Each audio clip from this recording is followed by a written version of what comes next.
ഇതാണ് ഋഷികേശിലെ പ്രശസ്തമായ ഗീതാഭവൻ.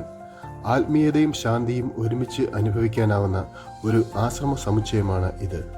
1950 ഗോരഖ്പൂറുള്ള ഗീതാ പ്രസാണ് ഇത് സ്ഥാപിച്ചത്. ജയദയാൽ ഗോയാണ്ടക, ഹനുമാൻ പ്രസാദ് പോഡർ എന്നിവരാണ് ഇതിൻ്റെ സ്ഥാപകരിൽ പ്രധാനികൾ. ഭഗവത്ഗീതയുടെ സന്ദേശം പ്രചരിപ്പിക്കുക എന്ന ലക്ഷ്യത്തോടുകൂടിയാണ് ഈ ആശ്രമം നിർമ്മിച്ചത്.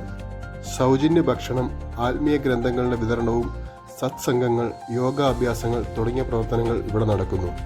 ആശ്രമത്തിൻ്റെ അകത്തളങ്ങളിൽ ഭഗവത്ഗീത, രാമായണം, മഹാഭാരതം തുടങ്ങിയ ധാർമ്മിക ഗ്രന്ഥങ്ങളുടെ ദൃശ്യങ്ങൾ ചിത്രരൂപത്തിൽ അവതരിപ്പിച്ചിരിക്കുന്നത് കാണാം. ഇത് സന്ദർശകർക്ക് ഭക്തിയിൽ മുഴുകുന്നതിനുള്ള അവസരങ്ങൾ നൽകുന്നു. ഇവിടെ തീർത്ഥാടകർക്ക് സൗജന്യ താമസം നൽകുന്നു. ഗംഗയിലെ പുണ്യസ്നാനത്തോടൊപ്പം സമാധാനവും ഭക്തിയും അനുഭവിക്കാൻ ആഗ്രഹിക്കുന്നവർക്ക് ഗീതാഭവൻ ഒരു മുതൽക്കൂട്ടാണ്. ഗീതാഭവന്റെ പരിസരം ശാന്തതയുടെ പ്രതീകമാണ്.